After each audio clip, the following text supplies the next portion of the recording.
onyama, onyama, awana chimo, onyama, onyama, onyama, kelenu hoku jayama, ekele, irimae, awana chimo, onyama, onyama, onyama, awana chimo, onyama, onyama, onyama, kelenu hoku jayama, ekele, irimae, awana chimo, onyama, onyama, onyama, awana chimo, onyama, onyama, onyama, kelenu hoku jayama, ekele, irimae.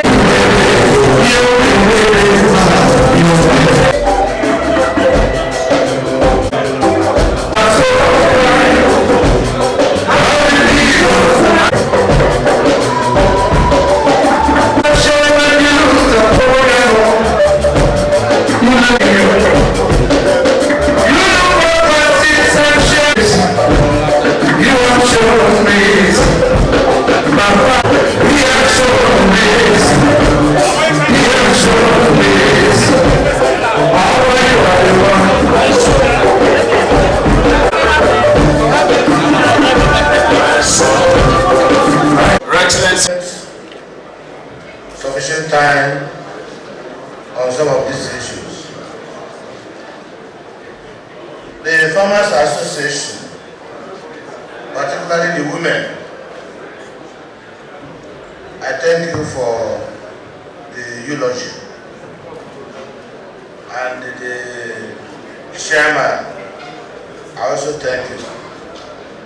But government is one. Whether governor came personally to give you input, or commissioner came to give you input, is from government. Neither the governor nor the commissioner is spending his personal resources to do that. But the one that is very serious is that of taxation. I forgot to mention that I directed the Board of Inland Revenue to offload those whose income a month is below 100,000 naira. Those who earn 100,000 and below are exempted from being taxed as a temporary measure.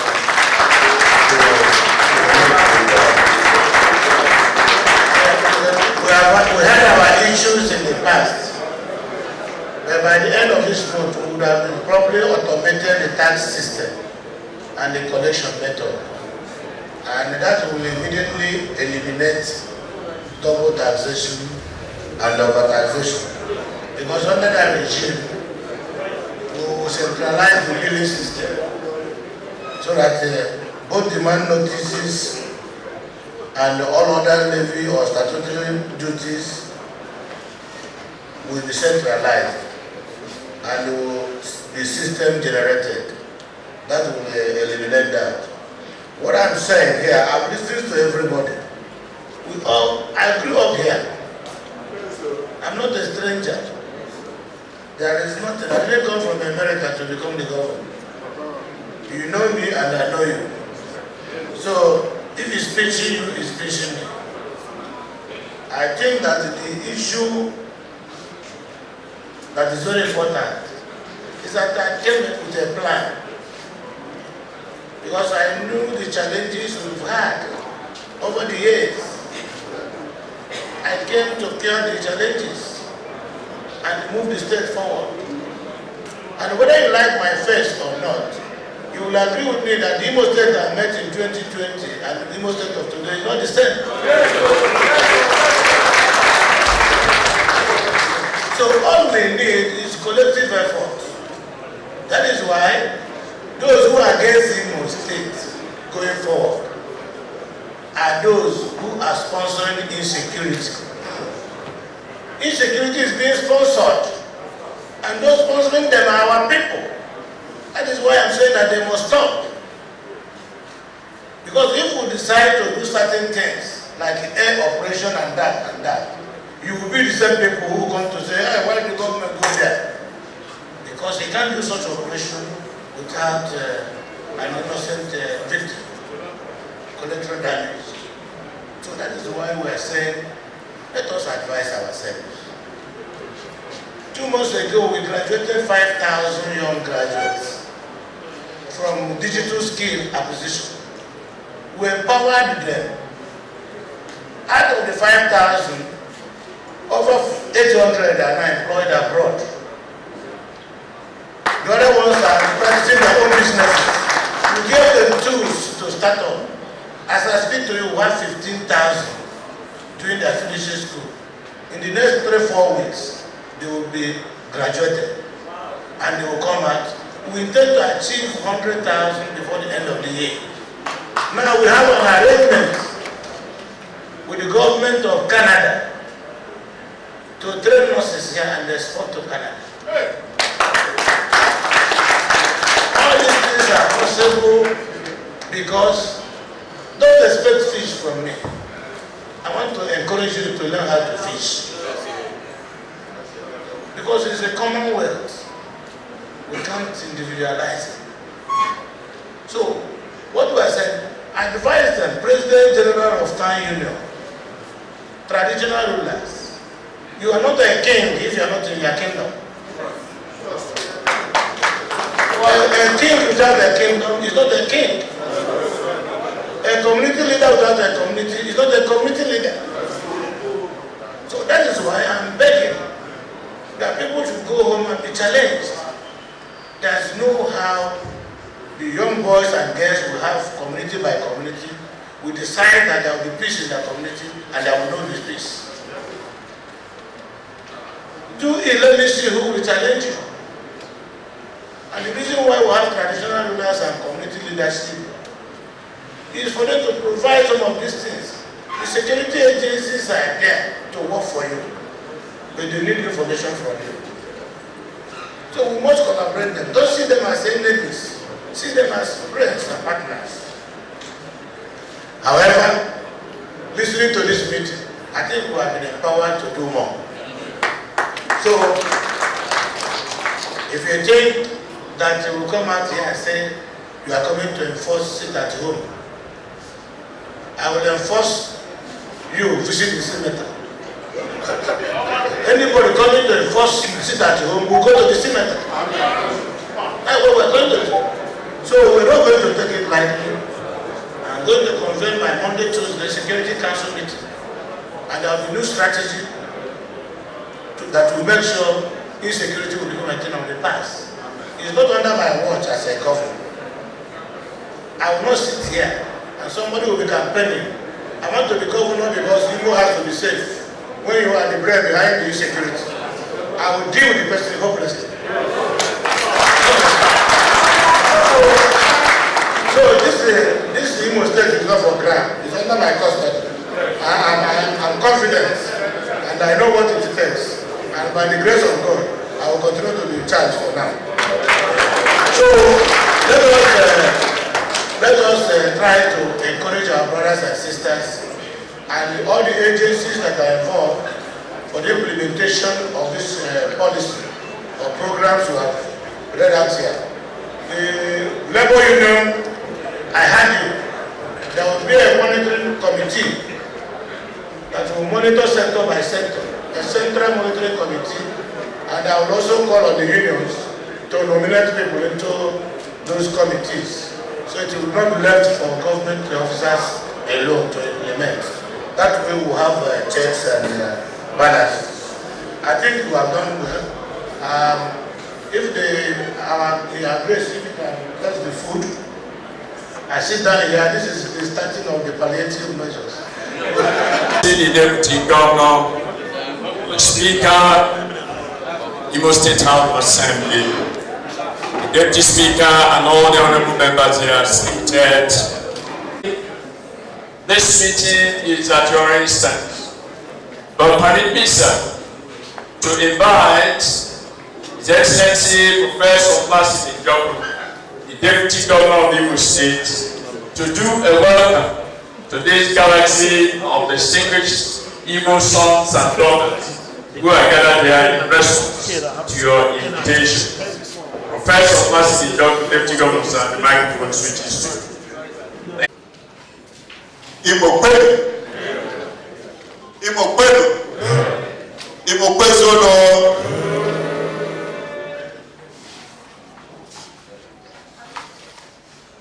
God sent Governor, performing Governor, Your Excellency, Civic Senator Uzodimma, the Speaker, the Imo State House of Assembly, the Honorable Minister, former Minister, the Chairman, here represented by Deputy Chairman, Council of Elders, religious fathers who are here, honorable members, government appointees at all levels. I'd like to warmly welcome you to this event. Today, we have an opportunity of interacting with our government. Since the current president of the Federal Republic of Nigeria came into office, so many things have happened. And so, His Excellency the Governor is seeking to brief Imo people about development and future aspirations of government. It is proper, I think it's right, that he has invited here today all segments of the Imo community to come and listen, almost at a representative level, but literally every group that is in Imo is here represented. And so we have come here therefore to listen to our very distinguished, performing and celebrated governor,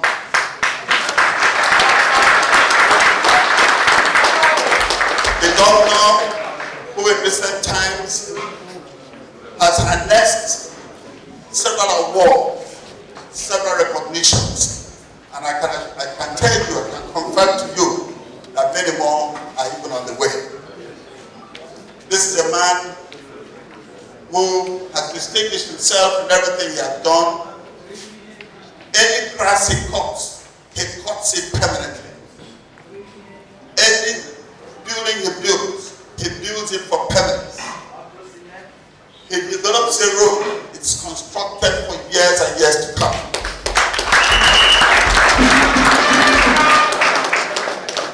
Things that people thought were impossible in Imo State are being done almost effortlessly.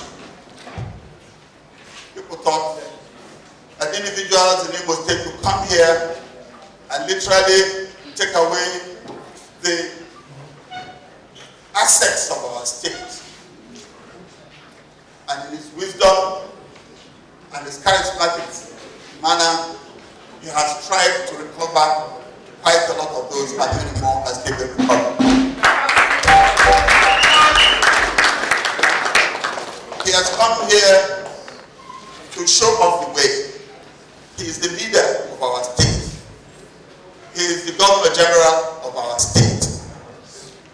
He is the Governor General, of course, of the Southeast. But first and foremost, he is the Governor General of the Southeast. And so, we have therefore been invited this afternoon, to hear him out, so that all Imo people will be on one page.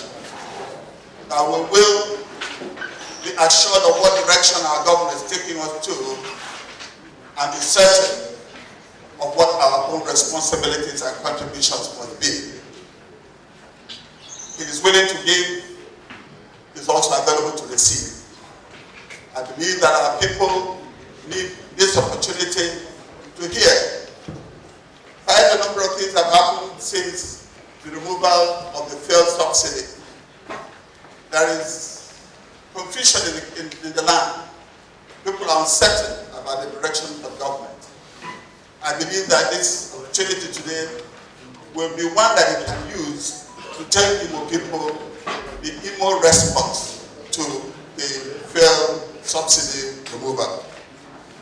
And so I think that what we owe this event is to keep our peace and listening to him, and by the grace of God, he will assure us that the future of Igbo State will always be brighter and brighter and brighter.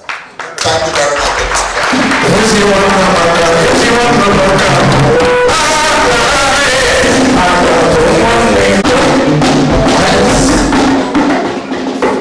Your Excellency, distinguished ladies and gentlemen, when brighter and brighter, I knew that it was time for me to be on the microphone. What else can we say except say, standing on what His Excellency the Deputy Governor has said, and considering the presence of the entire security chiefs in Imo State, the whole clergy, Your Excellency, permit me to inform all of us the kind of people gathered here. All members of the State Executive Council, they are all here. The Honorable Speaker and all honorable members are here. The members of the State Working Committee of our party, they are here. All LGA party chairmen, they are seated here. All sole administrators, Your Excellency, they are here. The CAM leadership with the chairman and his members, they are here. And all the bishops in Imo State, in the African Communion, they are here. Archdiocese is also heavily represented, and some other Catholic bishops, they are here. Even the Cycling House of Your Excellency and his members, they are here. Chairman of the Local Government Service Commission and his management team, even the Farmers Association, the NURTW,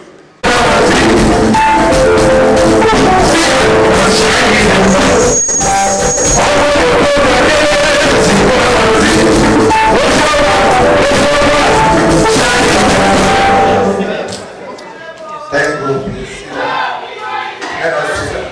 Your Excellency, the Deputy Governor of Imo State, Professor Placid Njok, the Speaker, Imo State House of Assembly, Right Honorable Chike Olembo, the Deputy Speaker, Imo State House of Assembly, Right Honorable Amara Iwayamu, and other members of the Imo State House of Assembly in our midst. First, I want to thank the Almighty God for today, for making this meeting possible at a very short notice. The events a few weeks back, after the removal of fuel subsidy, petroleum prices left 135 naira to 500 and something naira. And the humiliating agony that has followed. Government at the federal level constituted committees to look into how best palliative measures will be made available to cushion the negative effects of that policy. While that is going on at the federal level, some of us also think that at sub-national level, government should be able to respond to the situation, at least in order to close the gap and reduce the initial pains that will come with this policy while waiting for the long-term gains. I therefore want to welcome you to this meeting with a truly concerned heart. I've watched with keen interest how our people have been faring since the removal of the subsidy on fuel was announced. I can tell you that I'm deeply, deeply very worried by my observations. It is clear to me that our people are suffering, particularly the low-income earners and those in paid employment. I will therefore convene this meeting with the leadership of the organized level, the formal and informal sector, to be able to announce the comprehensive palliative measures we as a government at the subnational level, that is Imo State,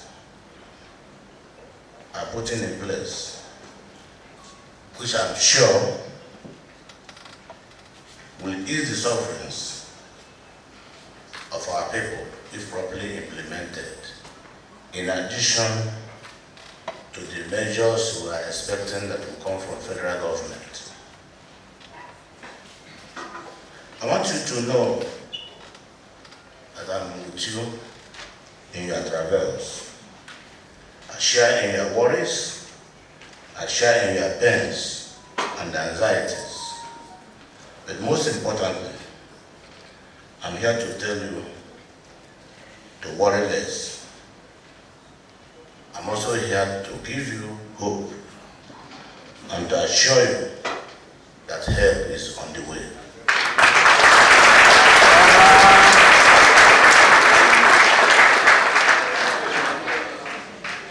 Let me let you into my plans, the plans that will alleviate the impact of the subsidy removal, stimulate our local economy, create additional jobs, and enhance the wages of workers.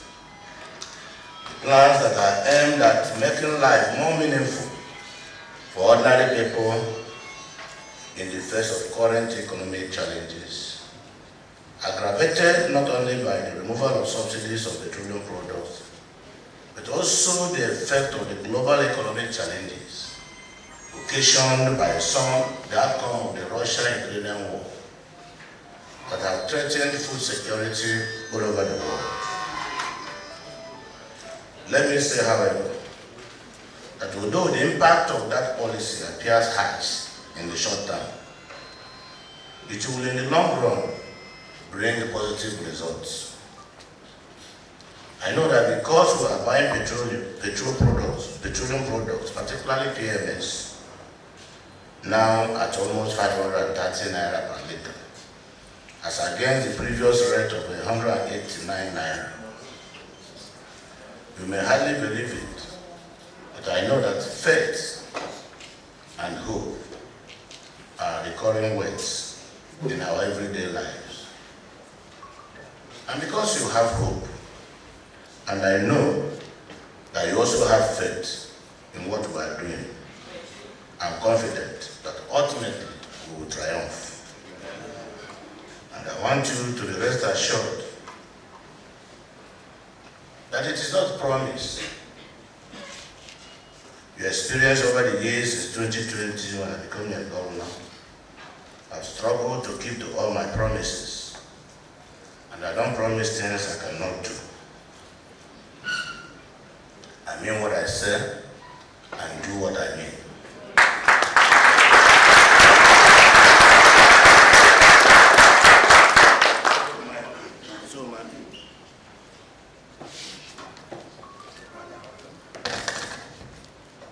So my dear brothers and sisters, when I tell you that I'm truly touched by the reality on the ground, yes, I'm personally affected, because whenever the nose weeps, the eyes join. As the celebrated playwright Olarotimi would say, don't think that I am inside the river and cannot feel the heat of the sunshine. I feel your pain. This is why I have come up with a number of broad policy initiatives that I'm unfolding here now to cushion the pains. It is therefore my pleasure to unfold the following palliatives for Imo workers and the non-workers and all our people in Imo State generally.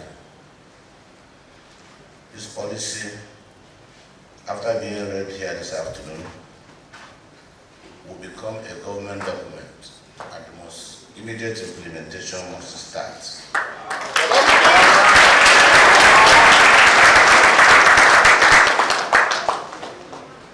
There shall be an immediate upward review of salaries and wages of workers in the state.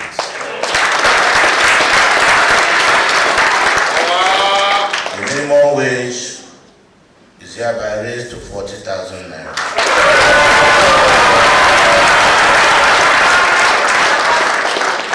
With discretionary consequential adjustments of other levels. This is because your salaries will be able not only to take you home, but also provide your basic necessities to enable you make ends meet.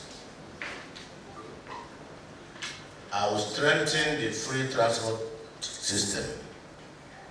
Government is going to secure more buses for civil servants.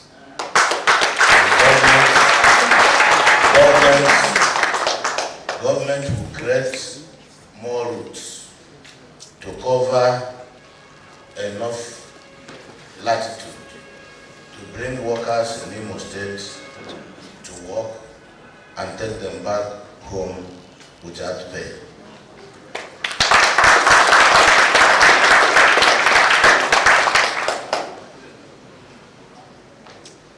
However,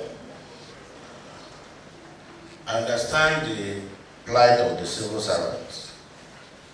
We are going to introduce a meal voucher that guarantees 1 meal, free meal every day to every Igbo worker.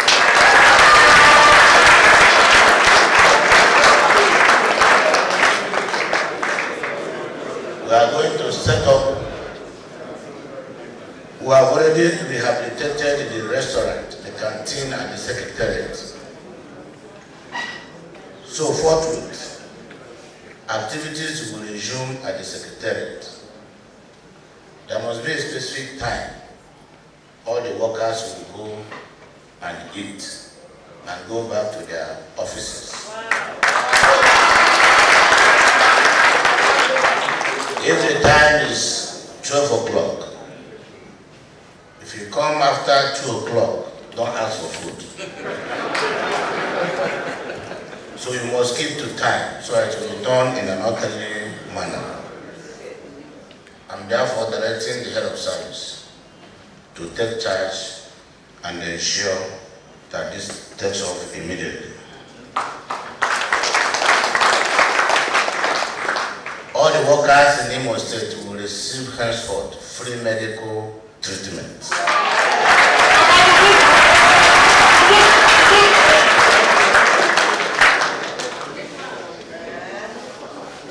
I have also observed that people are indiscriminately raising the prices of food items in the market unreasonably.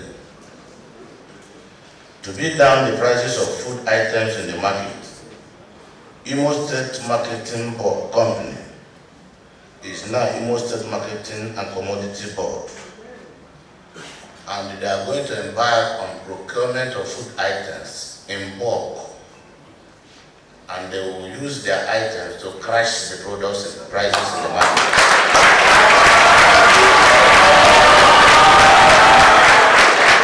And this marketing company will open offices in the 27 local governments of Imo State.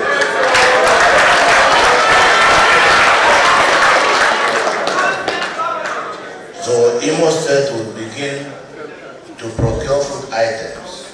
Where it requires import, we shall import. Where we can buy locally, we will buy locally. But we will compete with the prices of market products so that our people can have access to food at a reasonable cost. Government will create immediately and release the sum of 5 billion naira that will be given as soft loans to genuine farmers in Imo State.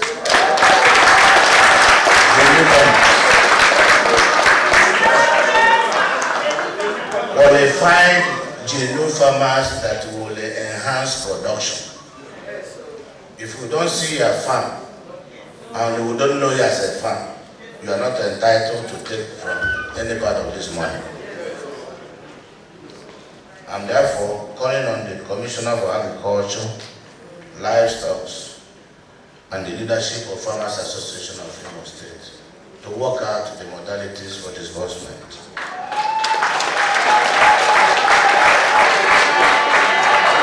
In addition, we are going to bring in tools and seedlings to boost their yield.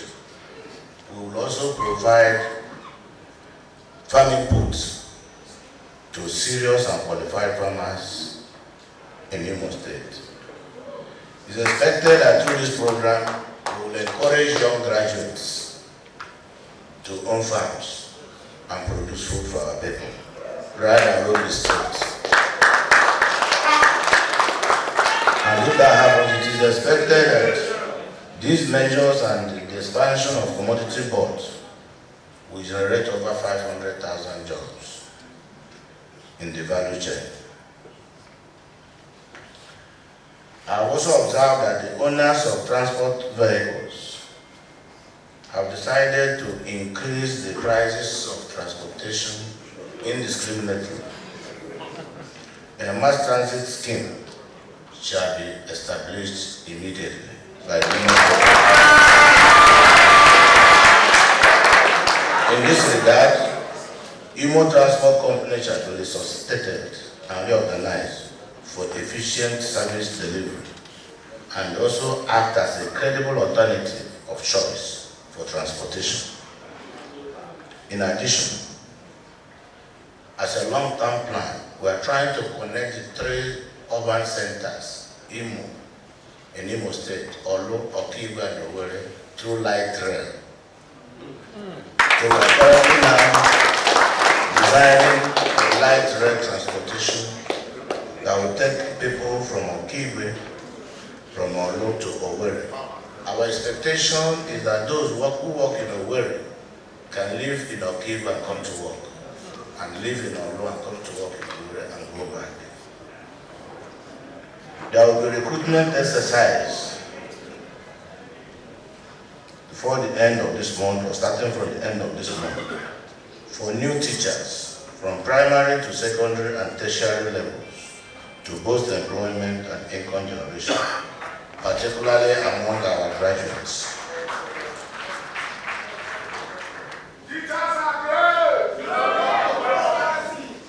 The government has approved the bursaries for students in tertiary institutions. Students benefiting from this scheme must, however, produce evidence that both themselves and their parents or guardians are captured in the Imo Social Register platform. So it is important that this basic criteria will be obliged. We need to also identify, in connection with this, we are setting up a scholarship board for our brilliant students who are not able to afford the cost of education to emerge and enjoy Imo State government scholarships from the secondary school to the tertiary level.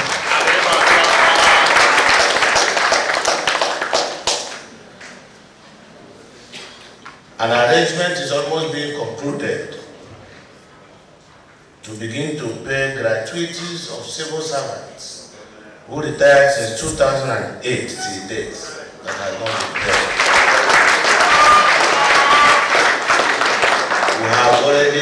We're almost concluding the funding plan to now have a segmented approach of paying these workers who born to their youth working for Imo State, retired but without gratuity. This is to ensure that the palliatives that are served on those who are working will also be extended to the retired workers. current efforts at providing mass housing for Imo people will also be accelerated. We have identified and we are designing a housing estate, one that will be located at Mwidi, second one at Anga, and the third one at Naked, which will be simultaneously constructed. This is to ensure that affordable houses are made available to our people soon enough. Now, with the dredging of the Oguta or Rice River to the Atlantic Ocean and the approval of a free trade zone for rice by the federal government, we are expected to create at least 1 million jobs for Imo people in the coming months. This is being handled through public-private partnership,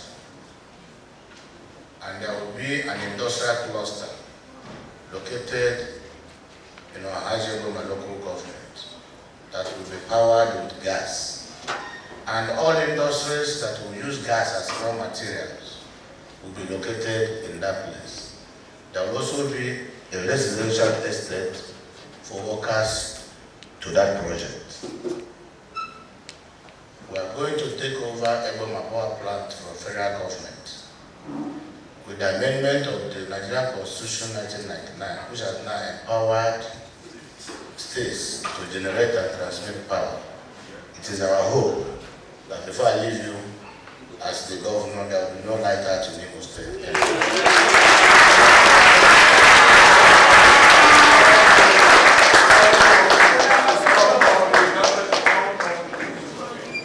Our relationship with federal government is very cordial, and it is my hope that leveraging on that relationship will be able to turn around the economy of the state and so many other benefits that will come out of it. The trust and the confidence engendered by our performance will still be strong long after this period of grave economic temptation. It is indeed tempting, but I pray that God will give us the strength to persevere, and in the days ahead, I'm almost certain that the evil days we've seen today will become a thing of the past. Amen. I want to assure you, in the next 2 weeks, we will launch our 10 years development plan, which has been completed by a British company in London and working in partnership with the European University, where our economic advisor works, Professor Kenneth Amechi. And that document is a very courageous one, very bold, that will lead the development and programs in this state, even government after government. We don't have to talk too much. The only thing I need from you, prayers. And the prayer request is one. Those who are encouraging people to come and kill our people innocently. Those who are instigating kidnapping and crisis. Those who are behind the breaking of Owerri prisons and released all the criminals that were there for a very long time. They should stop, because they are not God. If we have a novel environment, Imo State will be the new destination. Ideas rule the world. It's not magic. If you have good ideas and you have the interest of your people at heart, there's no reason why you should not develop your place. There is no reason why there should be hardship. So for you to cause confusion, for you to want to struggle for power at all costs, whether it's at the labor union or at the state government, it is unnecessary. Power belongs to God, and He gives to whom He wants to give. So let us be careful, because you let the blood, you stain your hand. And before the advent of the New Testament, sins like bloodletting by the Moses law were not forgivable. It was until Jesus Christ came and now say all sins can be forgiven. But I don't think that is a license for you to kill. Don't let blood, don't stain your hand, because no one who stains sins on her hand that will ever go far. So I want to thank you for the patience and the honor and respect you have given to me since the federal policy on subsidy removal. Subsidy removal, really, we are not getting to, we are not being benefited by the real people, the vulnerable and the poor. I'm confident that by this month, because of subsidy removal, the allocation that will come from federal government will be higher. Now, every governor must wear his thinking cap and invest wisely for the interest of his people. It is not lottery business. It's planning and being prudent. Any leader who has good ideas and is not greedy will develop his strength. And leaders die. You know why leaders die? Leaders die because many of them are busy looking for what they don't need. Any leader who understands what he needs to be a good citizen will not die early because he won't be greedy to acquire everything that belongs to the people. So, I want to thank you. Thank Your Grace the Archbishop. I want to thank you particularly the support. You're always available to support all our programs of government and their colleagues. The church, the CAN, I want to thank all of you. The labor union, the leadership, the one that our government recognizes, not the one that I want to thank you. And I want to labor. So the labor union will have the best of relationship. We have the best of relationship because I listened to them when I came here as the governor. And gradually I've been addressing their problems and challenges. And because you are in the union, you are a worker to the government. And the relationship, though recognized under the Labour Act, is that of employer and employee. And he who blows the pipe detects the truck. So who I know as the leaders of the level are the leaders of the level. Failure of the Civil Service Commission will take over and reprimand those who are not disciplined. So today I'm very happy we took time to bring out these documents, and if it is religiously implemented, we are going to spend the monies in excess of 14 billion as a result of this policy. And I can assure you, if it is religiously implemented, and the people will definitely benefit from it. The sufferings and pains we are having now will come to play. I don't want to create a price control system that will be mechanical. I want prices to be determined by the forces of the market. And the only way we can get it is if we allow competition. That's why now government is going into trading and transportation through public-private partnership. Thank you for coming, and may God bless all of you.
exactly fit and proper that or even questions. Your Excellency the Governor, sir, permit me. The Executive Governor of Imo State, please let me stand on the established protocol. I thank God Almighty for this day and for the plans you unfolded for the good of the people of Imo State. We can only pray that God gives the grace, especially to those who work with you and for you, that they will run with this vision so that our people will benefit from it. Your Excellency, I want to appeal to our people and the security situation in Igbo land. You have requested here that we all should pray, and we will continue to pray until God gives peace in our own time. Your Excellency, our people in Imo State, all of us should please join hands in fighting insecurity in Imo State. It is not an entirely government affair because it is affecting all of us. And how do I mean? These people that are perpetrating this evil, they are our brothers. They are our sisters. Please let us appeal to them. It is true that we Igbo people are being unfairly treated. But the method of seeking redress, which we have adopted now, which our children, our youths have adopted, is not the best way. Let me tell you a story in Igbo. Mmadụ abụọ na-eso otu onye ga-prepacha poison ọ ga-eji gbuo onye nke ọzọ. Ya prepacha this poison ṅụọ ya, then na-atụzi anya mgbe onye nke ọzọ ga-anwụ. That is exactly what we are doing to ourselves. Aka anyị kara eji so ndị iro, anyị jizie na-eso onwe anyị. Olee ihe nọ n'ime ụlọ eme on Mondays? Ememe ya for 1 week. Asịkwa ọ ga-awụkwa for 2 weeks. Ọ gịnị ka anyị nọ n'ime ụlọ eme? Our enemies ha nọ na bedroom. Our enemies are not on our bedroom. We are inflicting more harm on ourselves. Please let every person, every Igbo man be an ambassador for peace. Appeal to these our brothers. Let us change style. Let us change method. Let us change our approach. So that ihe niile dị ma gọvanọ kwuchachiri ebe ugbu a, ọ bụrụ na anyị enweghị peace, it will be difficult to be implemented. Very, very difficult. Your Excellency, you are the father of Imo State, and you are the nation we see here today. And we want to thank you on the role you are playing to bring Southeast leaders and governors together. Because we are stronger together. May we plead that you use your connections to plead, or let the government at the federal level know that we are hurting in Igbo land. we are hurting. Nnamdi Kanu has not been released. It is difficult to release him. It is also difficult to arrest Simon Ekpa. It is difficult to release Nnamdi Kanu. It is difficult to arrest Simon Ekpa. It is difficult to caution Asari Dokubo. If all these things are difficult for the federal government, then we have our fears. We have our fears. I think federal government should sit up now to do one of these. Either release this young man that the courts have said should be released, or repatriate this man that is far away, causing confusion in Igbo land. Or caution Asari Dokubo. He should be cautioned, because if an Igbo man had made a statement similar to that, the presidency would have replied. But this man has been left just to be talking anyhow, eating up the polity, by refusing to release Nnamdi Kanu, by refusing to repatriate Simon Ekpa, by refusing to caution Asari Dokubo. Your Excellency, we feel that this is a conspirational silence, and federal government must clear the heads. Thank you.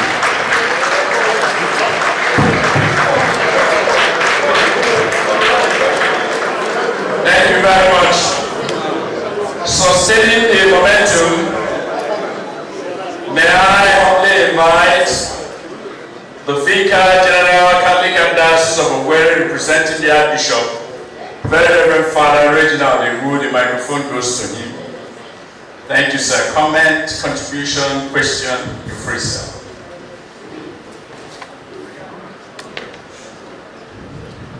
Your Excellency, the Honorable Governor of our beloved state, Owerri, Your Excellency,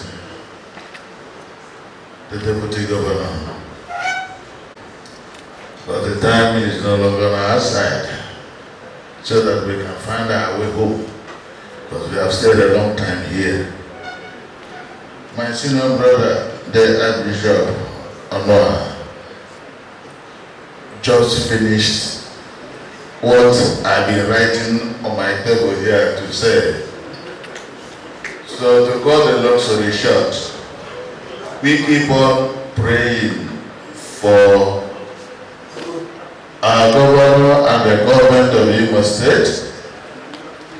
We keep on praying for the peace of Imo State, especially my own side, that people are being slaughtered almost every day. I want to be parochial about that. The Haji Ebeba Oguta axis, where I come from, people are being slaughtered every moment by our own people, as His Lordship said. So I believe that our God is still alive and active. He will help us through our collective prayers to calm the nerves of our youth who are the perpetrators of this evil. The government on their own side, you have listed out very nice guideline of how we be better. As the Lordship said, we need more input from you on the side of security, so that as you implement that, those downtrodden who will be benefiting from it will not get their heads chopped off at any given moment. Once more, I thank you and thank your team for a well-articulated program for our state. Thank you. May God keep on blessing you through Christ our Lord. Bishop, and I've taken note of what you just said, and I don't think you are the only one speaking like this. Most people from this part of the country already spoke on the release of Nnamdi or the repatriation of Simon Ekpa, or the regular statements by Asare Dogobo. But that is not the issue. The issue is assuming you're not considering that this is the Igbo position. How will this affect the Okada man that you are killing in the village? How will this affect the killing of an innocent old woman that is in her shop? And assuming these people are released, are they coming to meet people alive or coming to meet an Igbo land that will become a senator? I think you are opinion leaders, and I challenge you. Your charity, the same begins at home. Let us pray to God to open the eyes of these people. Let them know that if federal government has done anything that is not good to Ndi Igbo, it is not by killing our brothers that federal government will change.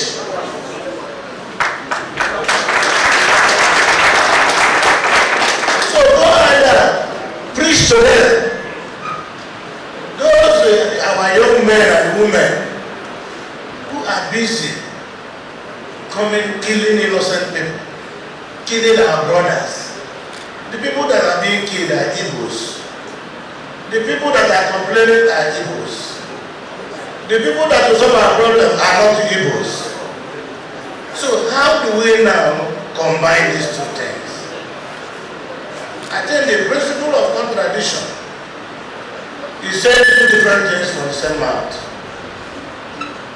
So let's go home. Simon Ekpa, of course, the state government has no power to repatriate. Ndi Igbo has no power to repatriate. Unfortunately, security is in the exclusive list. The Constitution of 1999 as amended vested security in the hands of federal government. It is not in the concurrent list. Therefore, subnational governments will do little or nothing. It is also through persuasion and appeal that will get all these things done. You have seen the head of agencies. They don't get directive from my office. The CP reports to IG. Immigration reports to his Controller General. And I'm here with you, helpless. So I think we should change the tactics. The Civil War came, we paid dearly for it. 60 years after, we are still suffering. No country can stand a war or the same war twice. It is time for us now to come in as a people. Identify things we need. Identify where we want to go to and how we get to that place and begin to work. But for somebody to tell you that a Simon Ekpa who has never been an Obi of furniture, or a traditional ruler anywhere, or a leader anywhere in Igbo land, will make phone calls from Finland and then people sit at home. And he tell me there are no collusion from home. If there is no collusion, who are those people enforcing the order? Because I don't think the boy will enforce the order from Finland. So these are questions that when you engage federal establishments, they pose. Sometimes you are in difficulty to answer. So, Oyana and Yanaka no me, they will like you and we can go time.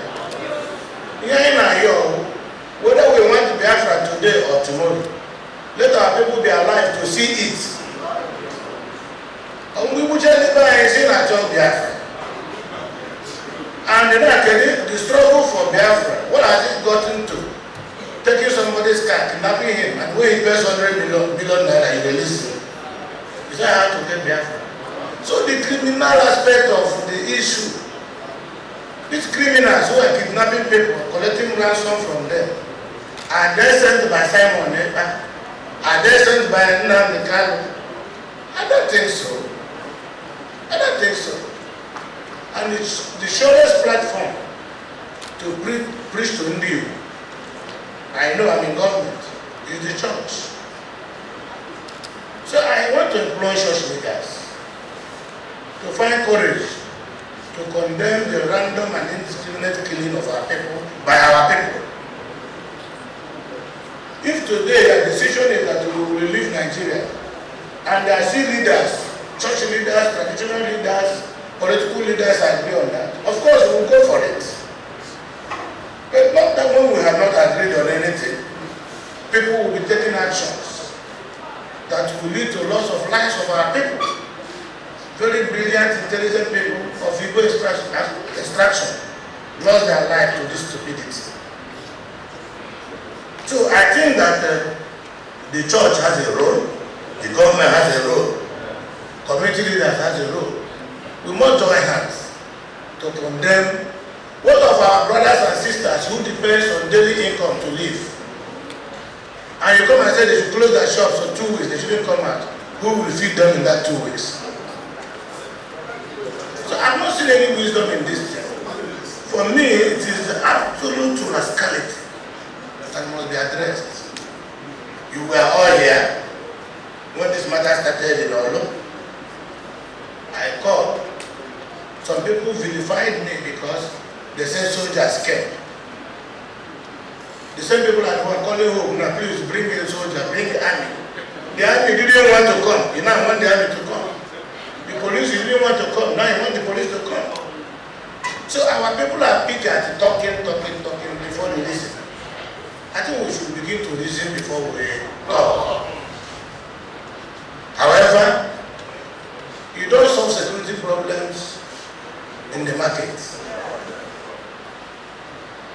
If you blame government, federal government that will solve the problem, that they are doing nothing, and they say, okay, we allow you to solve their problem, what then will you do? What then will you do? We met last week in Abuja, Southeast political leaders and our NESE. And this issue was to be raised. I told them that certain matters are dealt professionally. Particularly such serious security issue should be treated covertly. And that was what we agreed upon. So when anybody does jump up to talk and the first thing we say, microphone is releasing Nnamdi Kanu. What if Nnamdi Kanu is released today and this matter continues? We must also be able to show federal government that the problem why this is persisting is in the detention of Nnamdi Kanu. We should have an evidence. And we are speaking as if the Igbo people met somewhere and sent Nnamdi Kanu to go and start agitation. That didn't happen. I was not in any such meeting. I was never in any such meeting. So let us find out the people that left the Owerri prisons, all those criminals that are not kidnapping, that are plenty in the Oguta area where the figure comes from. They are in the Hube, they are plenty in the Hube. Those ones are not followers of Nnamdi Kanu. So if you release Nnamdi Kanu, how will Nnamdi Kanu go and arrest them? So this is the thing, we must come together, forget this blame game, fashion out a way of addressing security problem. We can't solve the security problem in the Southeast without community leaders. Community leaders must be involved. When the last operation was done in Ihube, the boys killing people in Ihube were tenants of the people. They rented houses in their houses and they live with them. Then when you go there now for a general action, the collateral damage will be much. So this is something we must sit down, think out the best way of doing this, solving this problem with the limited collateral damage. Simon Eber is a citizen of Finland. Federal government has made an attempt to extradite him. He's a citizen of Finland. He's married also to a Finnish lady. So now how they extradite that? He's protected by the laws of that land, and they can choose not to denounce Nigerian citizenship. So there are so many things to this, but it's not everything we will say here. But whatever that government is doing something, they are doing something.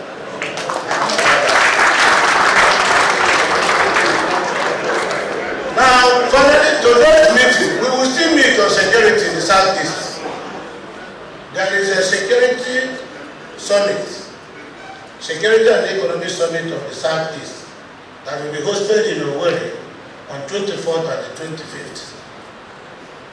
Being coordinated by our go-to just Southeast leaders of August, 24th to 25th. We'll do it here in Landmark Event Center. The entire, all the Southeast, everywhere, both the retired generals, everybody will be there.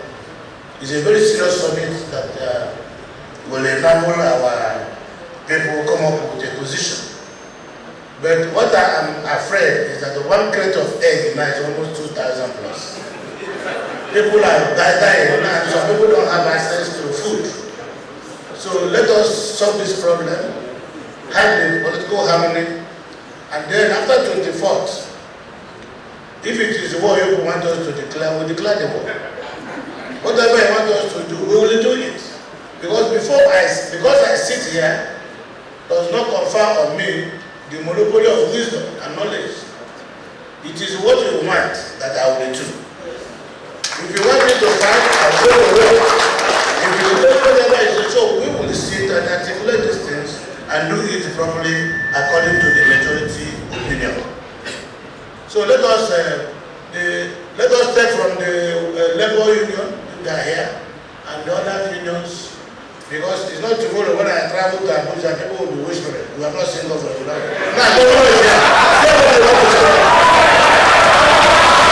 Also recognizing the labor force, the organized labor in Imo State.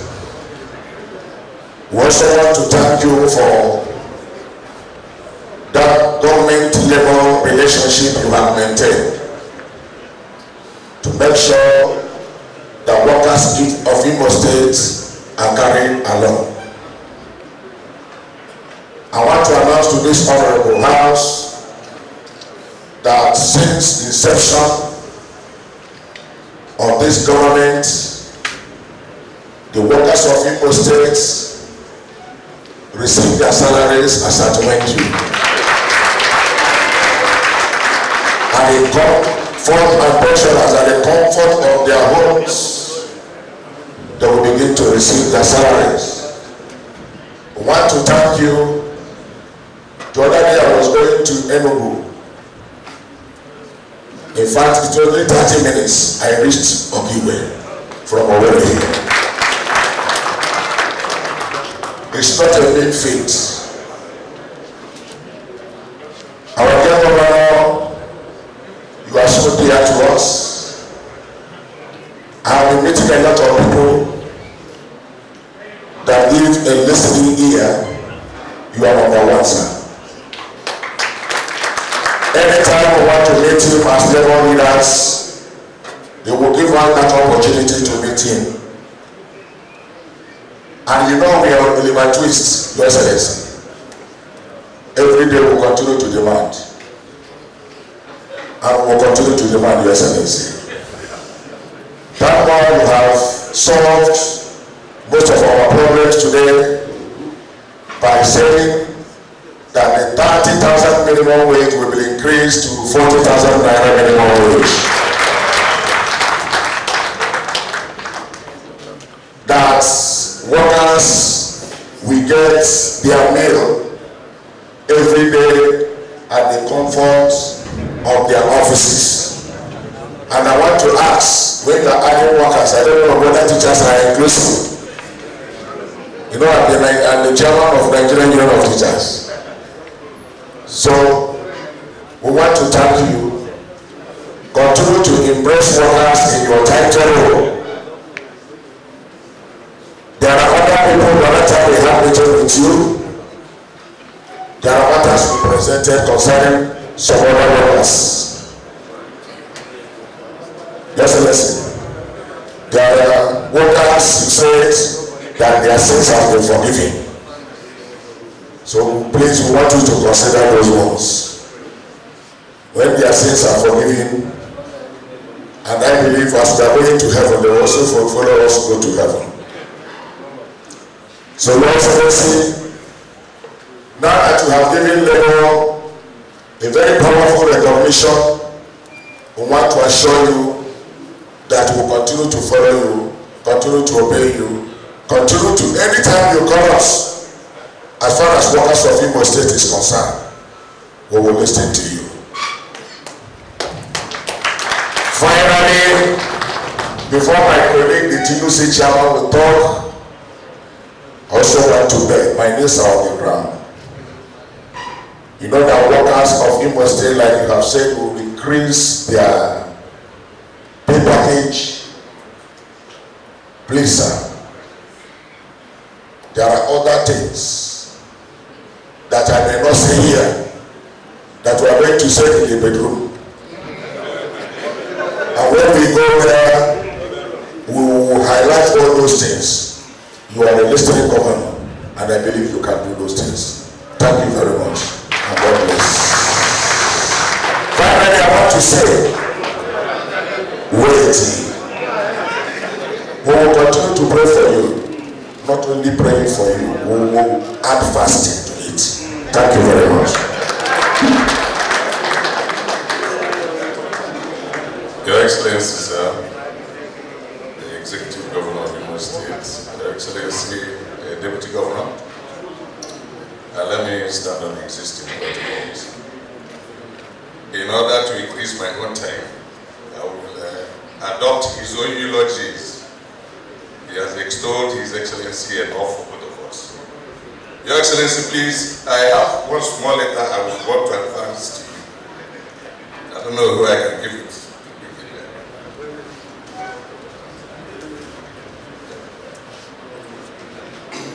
Your Excellency, I was suspended because of the support I extended to the government of the state, and that suspension is still hanging. After the second strike, there was a statement that whoever participated in the strike should not be victimized. Unfortunately, I'm still suffering the victimization, and I would plead. He has done a lot. The a lot is not yet enough, but he is trying. Your Excellency, I will encourage you to keep trying.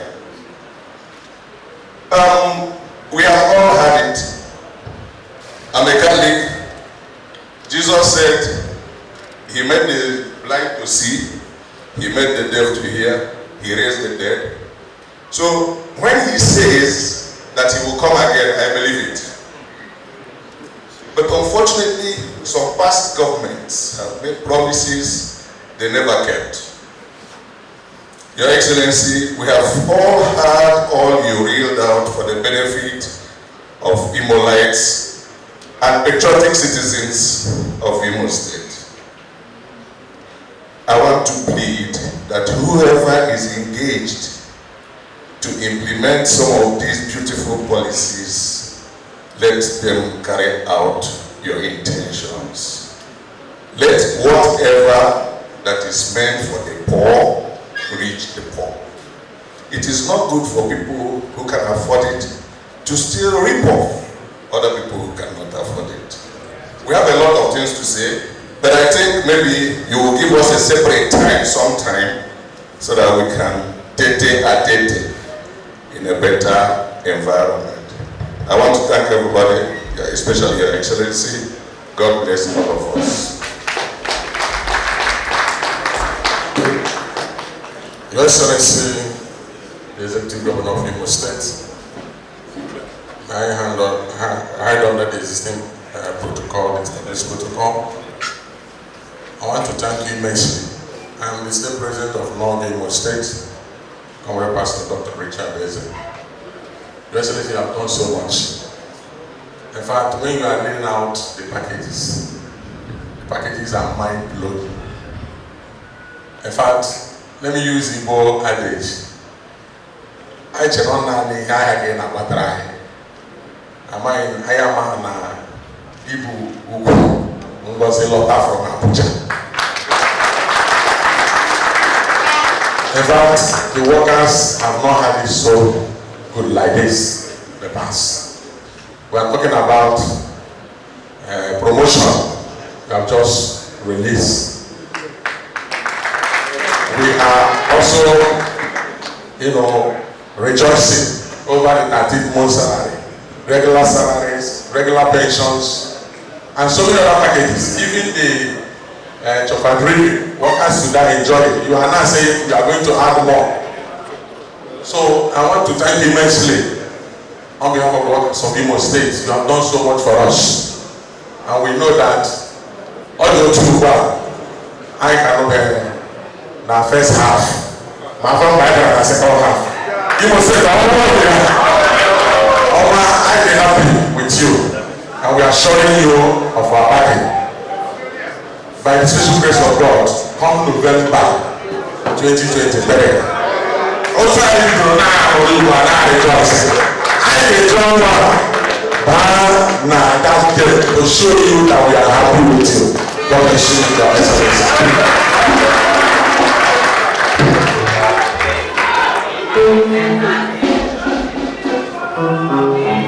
Your Excellency, the Governor. Christian Association of Nigeria Imo State Chapter, the church in Imo State. I'm most privileged to be her leader, the one who is presiding over the affairs of the church in Imo State. And I feel their pulse, and I know by the special grace of God what is happening around us. We want to stand by saying indeed, we are most grateful to the Lord for giving us a governor in this time whose heart is filled with milk of kindness and who is open for dialogue at all times and who is willing to work in line with the demands and dictates of the populace. Your Excellency, I want to thank you. Let me start by saying that I want to recognize on behalf of the church again your contribution. You might not want to blow it open, but let me say it to the people. Your contributions in the first release of our brother Nnamdi Kanu, people might not know that you played a major role. Even when men were afraid in the southeast, I know senators whom they contacted for even to release certain things, and they never wanted to be part of it because they were afraid. Your Excellency, not only to me, this was confirmed after you told us in the meeting of some bishops. This was confirmed also by some of the leaders of the southeast whom we discussed with, and they told us your role in making sure that our brother Nnamdi Kanu was released then before the other issue again that happened. And I wouldn't want to go there much because I still know that the leadership of the southeast is now resting squarely upon your shoulder, and I know you know what to do. how to do it at the appropriate time. And we will encourage you to do that, and we will be happy for that. Having said that, the issue of insecurity in Imo State, I know this is not who we are. When it started, and our people were applauding the unknown government, they gave it so many names. They call it unknown men. They make mockery, they make jest of it. They call it Umoma, they call it Umuchuku, they call them so many names. Our people provided shelter. Our people provided a lot of things to give package to this. And we kept shouting. Makandi was they went and lit the house of the governor. They went and destroyed the prisons, and they did all these things before our own eyes. And nobody was willing to say anything. People became afraid, including our communities. People were afraid. They don't know who is who. And I kept saying it. I know there was a time there was a bounty on my head, including the Archbishop, that they dared us not to go to it. I said, me, I'm going. By God's grace, I've been who I am because God wants me to be, not because any man. Any day my day is off, God will know. I'm not afraid of anything. So, Your Excellency, this is our collective responsibility. Whatever that is happening in our state and in Igbo land is our fault. It's us that encourage this thing. And it's all of us together that will come together to say to our people, this will not pay us any good. And I am sure, by the special grace of God, as we keep talking to our people, they will do the right thing. Your Excellency, you've done well in restoring peace in Imo State. I remember before July 2021, even Imo State Owerri, you don't come out by 7 p.m. Everywhere goes down. But you took it upon yourself to restore peace in this state. That people are now moving around and businesses are now thriving. Your Excellency, we want to thank you. For some of us who are keeping records of all these things, when we cast our mind back, we will know that what we are seeing today, what we are experiencing today, and what we are enjoying today, it was not like that when this issue started, because they came with full force to destabilize the state. Your Excellency, again, I want to thank you. Most of our clergymen, most of our bishops, some of them like done any government contract in my life. And I'm able to say because I've never gone for it, I've never asked for it, but I know, having even come from a background that my father was the chief confidential secretary to a sitting governor in Imo State, Senator Ivan Emurem. And I looked through some of the roads you have done, where some of the roads proposed to the governor to do then N90s, and the response he gave that the state cannot afford to do ordinary tiger roundabout. That was one of the projects they proposed to the governor. Governor, Your Excellency, I went through MCC Road. I see businesses springing up. I went through as if you are going Polytechnic Road. I see businesses springing up. You see people selling and buying. It was not so. I could remember a video in the Facebook where somebody was inside the water and was like just barely 1 year in your administration, and you refused to tackle those things. You refused to tackle them through words. You came by action and you did those things. Your Excellency, I want to tell you that we must not all come to government to ask for money. But when you provide the basic needs, infrastructure, provide the basic things for us to thrive. We are known for commerce. I could remember one of your promises when you came to meet us during your campaign period. Some people say you didn't do campaign, but I knew we met with you. And you promised us that and so many of the markets that were destroyed, that you are going to rebuild it. I still have that video. Anybody who doubt me, I will show it. And Your Excellency, as I will pass a buku, and I'm happy because my mother was a trader in a buku, and I was trained because of money that came from a buku that you are rebuilding. That Your Excellency, we want to encourage you. Your Excellency, finally, people might not know, but let me say it because we only know that in in the church because we don't like blowing drum, but it is time for us to say it. Your Excellency, the church is very happy with you, because every year since you came on board, you have not only worked to partner with us during our Founders Day. Your Excellency, you've released money for us to empower our youths, our retired clergy, and most all our bishops here.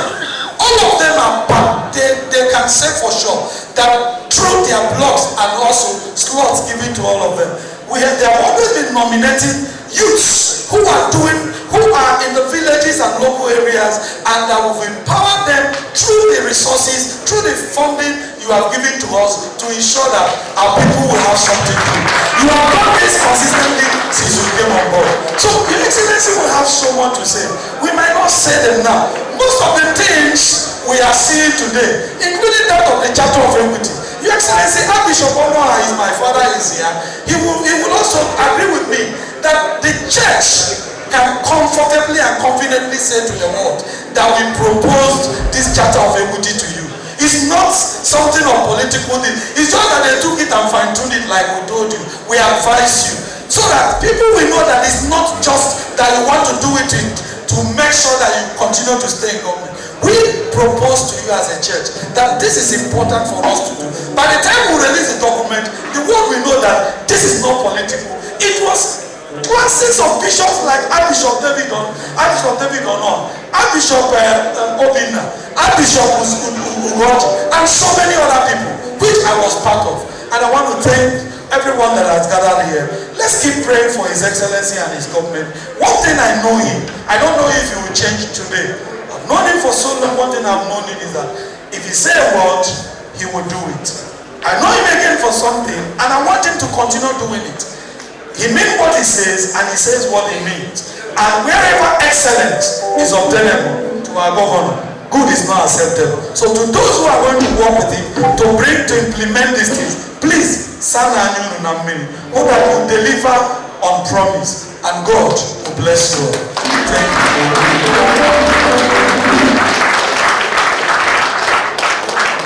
Thank you very much. Your Excellency, permit me, sir, to look for over one in why you a real trainer, right? My name is Ambassador Mrs. Jamawachu, the woman leader of all Farmers Association of Nigeria, Imo State.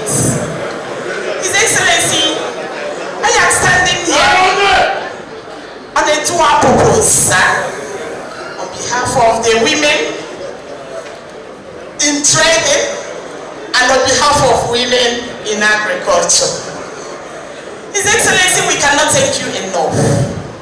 It's only you that had made women in agriculture proud. It's only you that had made women in trading proud. I cannot continue or start talking on behalf of the things you have done because our chairman is here, the chairman of all Farmers Association of Nigeria. But I am talking on behalf of the women. How they are feeling. I have them in all the 27 local governments. I have their coordinators because I am the state woman leader. And I feel their process. I feel the impact. Permit me, sir, to tell you that even his deputy, His Excellency the Deputy Governor, witnessed us at Ajajoko Center, where we practice what we have been planting. We have some hectares of land. We have it all. His Excellency, sir, I can say that we are close to you and you are close to us. The only thing we can say is that we have not been all that close to take part in things like this, especially now we have been called upon. I say thank you, sir. In most of the appointments, sir, we are blessed to be closer to you by accepting any of them. And then you will see the women. Great farmers, no farmer. Your Excellency, we came with thanks. in 2020 during the pandemic, you brought the Honorable Minister for Agriculture to Imo State, and he came with inputs. He came with yam seeds, he came with potato vines, and all sorts, rice seeds and so on, and distributed it to the farmers. Not long before that, Your Excellency, you brought fertilizer to Imo farmers and shared it in the whole 27 local governments of Imo State. And the results of this, your effort, was shown in the market. The prices of food commodities were not as high as it is today. We had enough to eat. But the Excellency, you stopped after 2021, and we were wondering why the inputs were no more coming, the fertilizer you were giving us, and so on. But however, the gap was filled by some of your commissioners, especially the Commissioner for Local Government and Chieftaincy Affairs, who have been supporting the farmers. And the person you have appointed now as the Commissioner for Agriculture, who is willing and doing great to make sure that food is available in Imo State. We want to thank you again. This is the time of removal of fuel subsidy. You have, in your usual way, come with another support for farmers. 5 billion naira agricultural loan for farmers. Your Excellency, we cannot thank you enough for this. We have not had it like this before. When you brought fertilizer to Igbo farmers, we were looking for fertilizer to buy, but you brought it and said it should be shared free of charge to practicing farmers. And we thank you. You have come again. The last time we had loan in Imo State is over 20 years. Today, you have brought the revolving loan again. And I'm sure you are going to revive the agricultural loan board. This is a legal board that has been existing, that has been supporting farmers to get money when they have the capacity to get this money. Your Excellency, sir, the only problem we are doing is that in Imo State today, we have double taxations. There are taxing farmers going from one farm to the other, saying that His Excellency has ordered that farmers should be paying money ranging from 200,000 per small farm to, if you don't pay, they say they serve you a court notice that they are going to take you to court. Your Excellency, most of the farms in Imo State have closed shop because of hardship and the high cost of inputs. To add taxation, arbitrary taxation to these farmers is something we don't know how to handle, that we want to present before you to see how you can help us. We promise you that the money, the loan you have approved for farmers will be utilized effectively by practicing farmers. Thank you and God bless you, sir.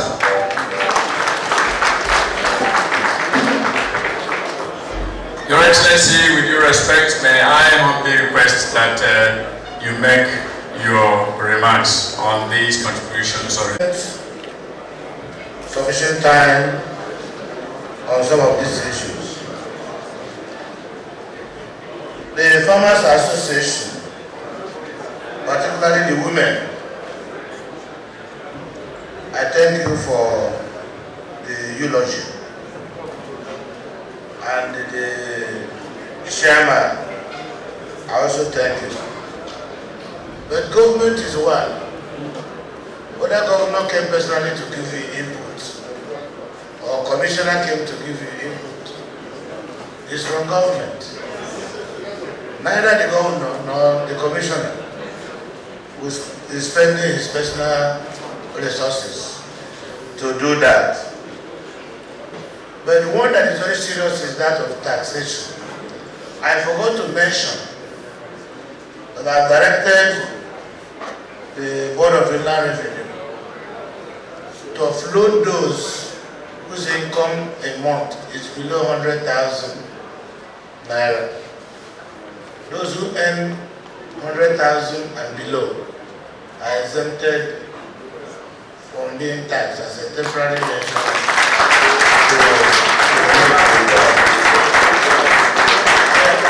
We had our issues in the past, but by the end of this month, we would have probably automated the tax system and the collection method.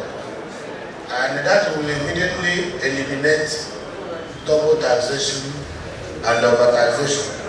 Because under that regime, we will centralize the billing system so that both demand notices and all other levy or statutory duties will be centralized and will be system generated. That will eliminate that. What I'm saying here, I've listened to everybody. I grew up here. I'm not a stranger. There is nothing. I didn't come from America to become the governor. You know me and I know you. So if he's pinching you, he's pinching me. I think that the issue that is very important is that I came with a plan. Because I knew the challenges we've had over the years. I came to cure the challenges and move the state forward. And whether you like my face or not, you will agree with me that the Imo State I met in 2020 and the Imo State of today is not the same. So all we need is collective effort. That is why those who are against Imo State going forward are those who are sponsoring insecurity. Insecurity is being sponsored, and those sponsoring them are our people. That is why I'm saying that they must stop. Because if we decide to do certain things, like air operation and that, you will be the same people who come to say, hey, why did the government go there? Because they can't do such operation without an innocent victim, collateral damage. So that is why we are saying, let us advise ourselves. 2 months ago, we graduated 5,000 young graduates from digital skill acquisition. We empowered them. Out of the 5,000, over 800 are now employed abroad. The other ones are practicing their own businesses. We gave them tools to start up. As I speak to you, we have 15,000 doing their finishing school. In the next 3-4 weeks, they will be graduated and they will come out. We intend to achieve 100,000 before the end of the year. Now we have an arrangement with the government of Canada to train nurses here and export to Canada. All these things are possible because don't expect fish from me. I want to encourage you to learn how to fish. Because it's a commonwealth. We can't individualize it. So, what do I say? I advise them, President General of Town Union, traditional rulers, you are not a king if you are not in your kingdom. Well, a king without a kingdom is not a king. A community leader without a community is not a community leader. So that is why I'm begging that people should go home and be challenged. There's no how the young boys and girls will have community by community. We decide that there will be peace in the community and there will not be peace. Do it, let me see who will challenge you. And the reason why we have traditional rulers and community leadership is for them to provide some of these things. The security agencies are there to work for you, but they need information from you. So we must collaborate them. Don't see them as enemies. See them as friends and partners. However, listening to this meeting, I think we have been empowered to do more. So,